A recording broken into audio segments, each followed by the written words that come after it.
Hi all, welcome to my channel. ഞാനിന്ന് share ചെയ്യാൻ പോകുന്നത് ഞാനെങ്ങനെ മെയിൻ ലിസ്റ്റിലേക്ക് എത്തി, LDC മെയിൻ ലിസ്റ്റിലേക്ക് എത്തിയ എൻ്റെ സ്ട്രാറ്റജിയെക്കുറിച്ചാണ്. ഞാൻ സൈലം ആപ്പ് ഉപയോഗിച്ചാണ് പഠിച്ചത്. LDCക്ക് വളരെ നല്ല ക്ലാസ്സുകളാണ് അവർ പ്രൊവൈഡ് ചെയ്തത്. സൈലത്തിൻ്റെ ക്ലാസ്സുകൾ എടുക്കുന്നവരടുത്ത് എനിക്ക് പറയാനുള്ളത്, നിങ്ങൾ കറക്റ്റായിട്ട് അത് ഫോളോ ചെയ്യണം. അവരൊരു ടൈം ടേബിൾ തരും, അത് നമ്മൾ കറക്റ്റായിട്ട് ഫോളോ ചെയ്യണം.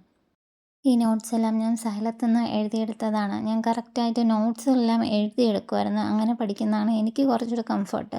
ചിലരൊക്കെ പ്രിൻ്റ് എടുത്താണ് പഠിക്കുന്നത്.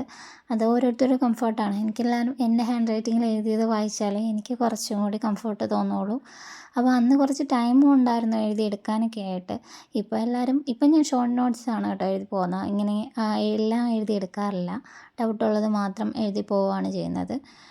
അപ്പം നിങ്ങളുടെ കംഫർട്ടബിളായിട്ടുള്ള രീതിയിൽ നിങ്ങൾ നോട്ട്സ് പ്രിപ്പയർ ചെയ്യുക. അത് റിവൈസ് ചെയ്യാൻ നമുക്ക് എളുപ്പമായിരിക്കും.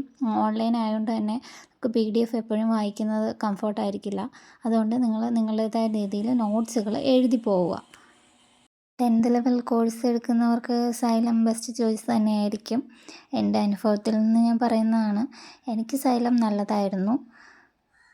പിന്നെ ഞാൻ നോട്ട്സ് എഴുതുമ്പോൾ ഇതുപോലെ ഇൻഡെക്സ് എഴുതി പോകുമായിരുന്നു. അതാകുമ്പോൾ നമുക്ക് പെട്ടെന്ന് എവിടെയാണ്, ഞാൻ എല്ലാ സബ്ജക്റ്റ് ഒരു നോട്ടിൽ തന്നെയാണ് എഴുതിക്കൊണ്ടിരുന്നത്. അപ്പോൾ നമുക്ക് പെട്ടെന്ന് എവിടെയാണെന്ന് ഐഡൻറ്റിഫൈ ചെയ്യാൻ ഇങ്ങനെ ഇൻഡെക്സ് പേജ് എഴുതി വെച്ചാൽ കുറച്ചുകൂടി എളുപ്പമായിരിക്കും. നമ്മൾ ഏത് ആപ്പ് എടുത്ത് പഠിക്കാൻ ശ്രമിച്ചാലും നമ്മൾ അവർ തന്നെ എല്ലാ കാര്യങ്ങളും നമുക്ക് പ്രൊവൈഡ് ചെയ്ത് തരും എന്ന് വിചാരിച്ച് നമ്മൾ ഇരിക്കരുത്. അവരുടെ ക്ലാസ്സുകളെല്ലാം ഫോളോ ചെയ്യുന്നതിനോടൊപ്പം നമ്മൾ കുറച്ച് എഫേർട്ട് എടുത്ത് പുറമേ ഉള്ള വേറെ ക്ലാസ്സുകളും കാണുന്നതിന് കുഴപ്പമൊന്നുമില്ല. അത് ഏറ്റവും നല്ലതാണ്.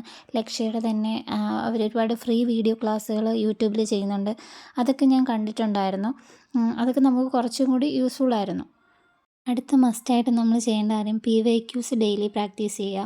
ഞാൻ ഒക്കസ്പീഡിയ തന്നെ 3 മണിക്കൊരു ലൈവ് എക്സാം പോലെ നടത്തുന്നുണ്ട്. അതെന്നും എഴുതാറുണ്ടായിരുന്നു. ഡെയിലി നിങ്ങളൊരു PYQ എന്നും പ്രാക്ടീസ് ചെയ്യണം. എന്നാലേ നിങ്ങളുടെ മാർക്ക് ഇമ്പ്രൂവ് ചെയ്യത്തുള്ളൂ. നിങ്ങൾക്ക് തെറ്റിയ ഏരിയ ഒന്നും കൂടി റിവൈസ് ചെയ്യാനും കിട്ടാത്ത ക്വസ്റ്റ്യൻസ് എഴുതി പഠിക്കാനും നിങ്ങൾ ശ്രമിക്കുക. നിങ്ങൾക്ക് വളരെയധികം യൂസ്ഫുൾ ആയിരിക്കും.